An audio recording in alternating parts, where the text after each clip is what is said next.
Bienvenidos a su programa ¿Y tú qué sabes? Hola a todos, el día de hoy hablaremos sobre dos corrientes de la psicología llamadas empirismo y asociacionismo. A continuación, les compartiré un cuento esperando les pueda facilitar más la comprensión de este importante tema. Sin más que decir, comencemos. Érase una vez en Inglaterra, allá por el siglo XVIII, una corriente filosófica llamada empirismo, que tenía como base el enfatizar el papel de la experiencia ligada a la percepción sensorial para la formación del conocimiento y la búsqueda de la certeza, en donde la experiencia era la base de todo conocimiento. El empirismo poseía tres facetas: empirismo psicológico, en donde el conocimiento se origina en la experiencia; empirismo nociológico, en donde la experiencia es la eficacia de todo; y empirismo metafísico, en el que la experiencia sensitiva es el camino a la realidad. Pero esta corriente no estaba solita, tenía una compañera llamada asociacionismo, que era considerada como una escuela de pensamiento en donde se establecía que el conocimiento se obtenía por medio de la asociación de ideas o mediante las representaciones mentales que hacemos respecto a nuestras experiencias. Ambas corrientes tuvieron sus representantes que contribuyeron en aquel entonces para que pudieran ser conocidas por más personas. Uno de ellos fue Thomas Hobbes, quien tenía un pensamiento filosófico que se enmarcaba en el materialismo mecanicista, que era una corriente que decía que solo existe un cuerpo y niega la existencia del alma.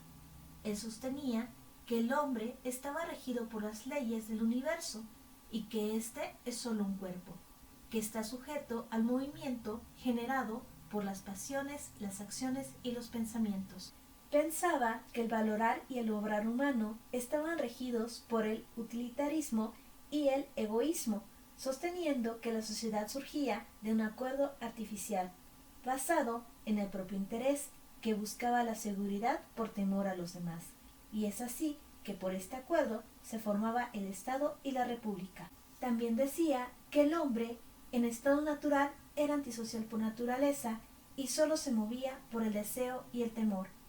Hobbes aportó a la psicología estudios sobre el contenido de la mente e hizo afirmaciones sobre la naturaleza humana, las cuales fueron las bases de sus teorías sociales y políticas referentes a los orígenes y la organización de grupos.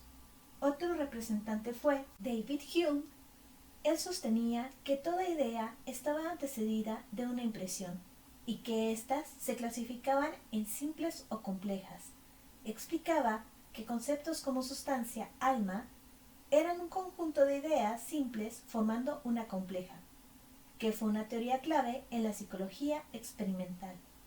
Los aportes de Hume a la psicología son más epistemológicos, ya que su propósito era explicar los principios del conocimiento humano y la asociación de ideas, que permitían la construcción de lo simple a lo complejo.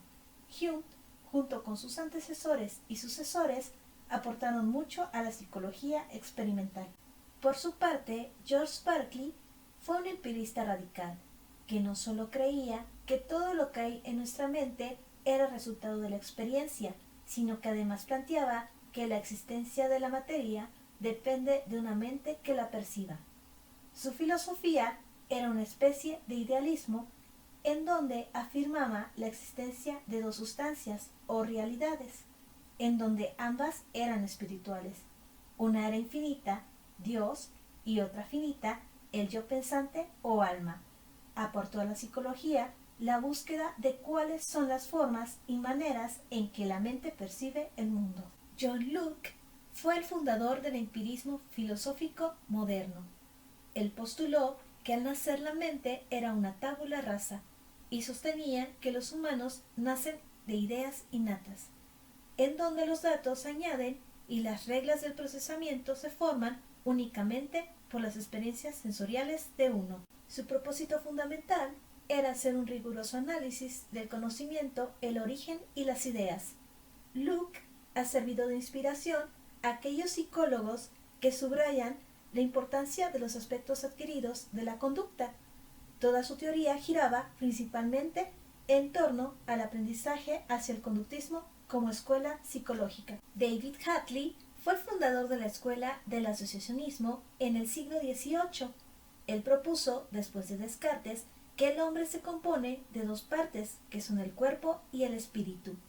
Sostenía que el cuerpo estaba sometido a nuestros sentidos, y el espíritu, que es su sustancia, era el agente al que le atribuimos las sensaciones, las ideas, los placeres, las penas y los movimientos voluntarios. También decía que la memoria, la imaginación, el entendimiento, la afección y la voluntad son las facultades que adornan al espíritu, que guarda un profundo silencio sobre la razón.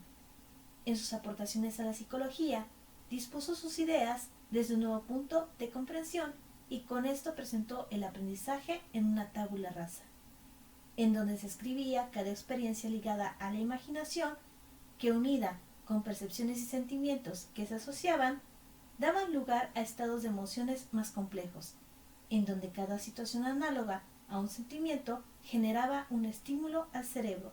Una de las principales teorías que Hartley sostenía era que cualquier sensación del mundo exterior provocaba un movimiento vibratorio en el nervio afectado, produciendo las vibraciones correspondientes en la sustancia cerebral, suponiendo que los impulsos dirigidos desde el cerebro a los músculos actuaban de la misma forma.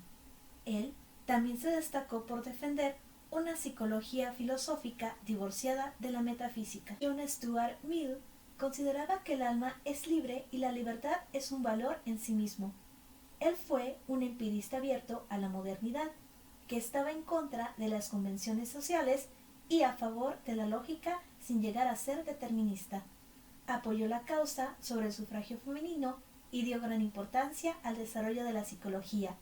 Fue un alma liberal que concebía la libertad como un valor más allá de cualquier condicionamiento. Para él, la lógica escolástica era una disciplina que permitía explicar el pensamiento confuso y contradictorio. Fue el filósofo que más ha contribuido en el desarrollo de la psicología, nombrándola como ciencia inexacta, ya que, como las causas de los pensamientos, los sentimientos y las acciones interactúan junto a una gran cantidad de causas secundarias, hacen su predicción extremadamente difícil.